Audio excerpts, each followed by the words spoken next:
드라마 가을입니다. 귀궁. 그야말로 귀신들이 드글드글 들끓는 왕궁입니다. 질이 좋지 않은 아주 지저분한 영인대군이 다행히도 사회에서 하차한 것으로 보이네요. 팔척귀가 영인대군의 혼령을 흡수해버린 것인데요. 강철이의 강력한 야광주의 힘에 큰 부상을 입은 팔척귀가 사람의 혼령을 먹으면서 상처를 치유한다는데요. 영인대군이 팔척귀에게 잡아먹힌 문제는 여러 사람에게 아주 심각한 문제로 나타나고 있습니다. 이제부터 대비와 전 좌의정이었던 최원우, 그리고 병조판서 곽상충, 예조판서 안석주까지 당시 세도정치의 주역들의 모략들이 하나둘씩 모습을 드러내기 시작한 것입니다. 이미 작고한 선왕은 당시 왕후였던 정비가 세상을 잃자 계비를 들였고, 그 계비가 지금의 대비인 것인데요. 선왕과 대비의 사이에 태어난 아이가 영인군주이고요. 선왕과 정비의 사이에 태어난 아이가 현재의 왕 이정인데요. 결국 왕과 영인군주는 어머니가 서로 다른 이복 형제죠. 영인군주의 어머니 대비가 당시 선왕에게 간택되는 데는 전 좌의정 최원우의 힘이 작용했었는데요. 안내상 배우가 맡고 있는 전 좌의정이란 신분입니다. 유림에서는 꽤나 유명해서 후학들의 존경을 많이 받는 인물인 듯하네요. 조선시대는 불교를 멀리하고 유가 유학을 장려했었습니다. 공자맹자의 인의의 지신을 중시하는 사상이죠.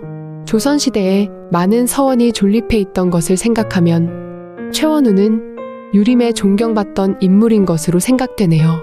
왕이 유자의 나라라고 하는 것은 유학을 공부하는 선비의 나라라는 뜻인데요. 그 이념은 좋았지만 한편 그런 이념을 중심으로 잘난 세도가들이 서로 간의 대립과 함께 당쟁의 병폐가 끊임없던 조선시대였었죠.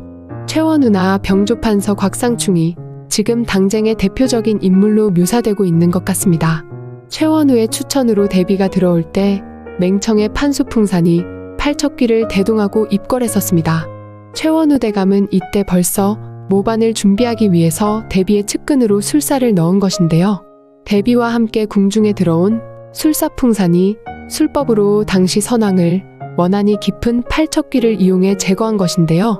그것이 13년 전 선왕의 이상한 죽음으로 이상한 소문이 나면서 쉬쉬하는 사건입니다. 그 뒤를 지금의 왕 이정이 이은 것이죠.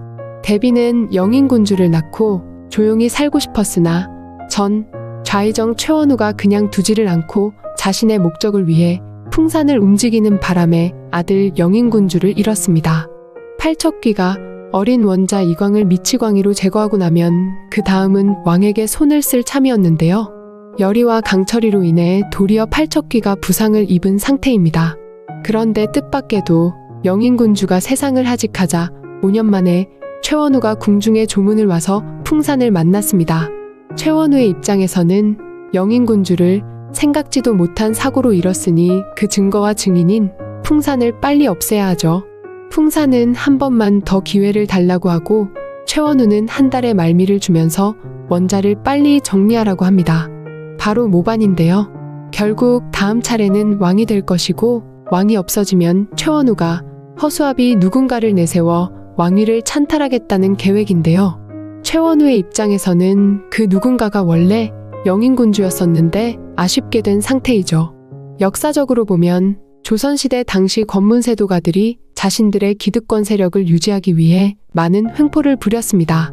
계몽군주로 알려진 지금의 왕 이정은 하인으로 부리는 노비를 없애고 과감하게 신분철폐를 하겠다는 뜻을 가지고 있었는데요. 지금의 상중하층 계급사회를 모두가 동등한 신분을 가지도록 하겠다는 개혁을 당시 권문세도가들이 펄펄 뛰며 반대하는 것이죠. 그 주축에 최원우가 있고 병조판서 곽상충이 있습니다. 자신들이 누리던 것을 포기해야 하니 당연히 왕을 못마땅하게 여기고는 왕을 갈아치울 계획을 세운 것이죠. 이미 13년 전 선왕을 제거했고 그 이후 영인군주를 왕의 보위에 앉히려고 원자까지 헤아려 했지만 열의와 강철이에게 팔척귀만 부상을 입은 상태인데요. 그리고 한편 중전은 또 회임을 했습니다. 최원우의 계획은 지금의 어린 원자를 제거하고 난 다음에 왕 이정을 제거하고자 했지만 계획과는 반대로 도리어 영인군주만 잃었죠. 그리고 지금의 어린 원자 외에도 중전의 몸속에는 또 다른 왕실의 후계자를 품고 있습니다. 가섭스님은 팔척귀를 없애는 방법은 하나밖에 없다고 말하는데요. 용의 여의주를 이용하거나 이무기인 강철이가 품고 있는 야광주만이 방법이라고 했죠. 야광주도 혼신의 힘으로 모두 소진되어야만 팔척귀를 굴복시킬 수가 있습니다. 그렇다면 강철이의 입장에서는 자신이 승천하는데 꼭 필요한 야광주인데 그것을 팔척귀를 없애는데 써버리라니 어이없는 노릇이죠. 이무기인 강철이에게 야광주란 거의 1000년을 수행 끝에 얻은 고행의 산물이고 하늘로 승천하는데 없어서는 안 되는 신물인데요. 야광주를 모두 소진시키란 말은 결국 강철이가 승천을 포기하라는 것과 같은 말입니다. 팔척귀는 불의원귀라고 합니다. 그야말로 화형을 당했던 귀신이란 뜻인데요. 결국 그것은 궁중과 관계되어 일어난 일이라는 것이죠. 더구나 왕실과 관계된 모함으로 억울하게 세상을 하직한 귀신으로 전개될 것 같은데요. 아마 최원우의 집안과 연관된 인물인 듯 합니다.